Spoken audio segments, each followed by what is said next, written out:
কৃষ্ণপক্ষের রাতগুলি, চিত্রকরের শিল্পায়নটা যদি তুমি নিখুঁতভাবে পর্যবেক্ষণ করতে, তবে বুঝতে পারতে কতটা রংচট অভিমান ওতে ছড়িয়ে ছিটিয়ে রয়েছে। রঙের মুখোশ পরে অগোছালো, গোছানো হয়নি কখনো।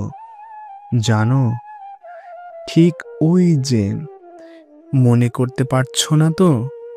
আরে, তোমার ওই যে একটা সাজানো পরিপাটি মন ভুলানোর নাট্যমঞ্চ রয়েছে না, যেখানে তুমি প্রতিবারই আমায় ভুলিয়েছ তোমার নিত্য নতুন মিথ্যে চটকদার সেই বিশ্বাসভঙ্গের খেলায়, মত্ত হয়ে থাকা প্রেমে। মনে পড়েছে এবার? হ্যাঁ, ওরকমই, ঠিক ওরকম করেই এই রংচটা অভিমানগুলোকে ঠিক গুছিয়ে নেওয়াটার হলো না। কি অসহায় এই অভিমান, তাই না? তুমিও বুঝলে না তাকে। আচ্ছা, স্বপ্নহীনতায় মানুষ বাঁচছে কেমন করে?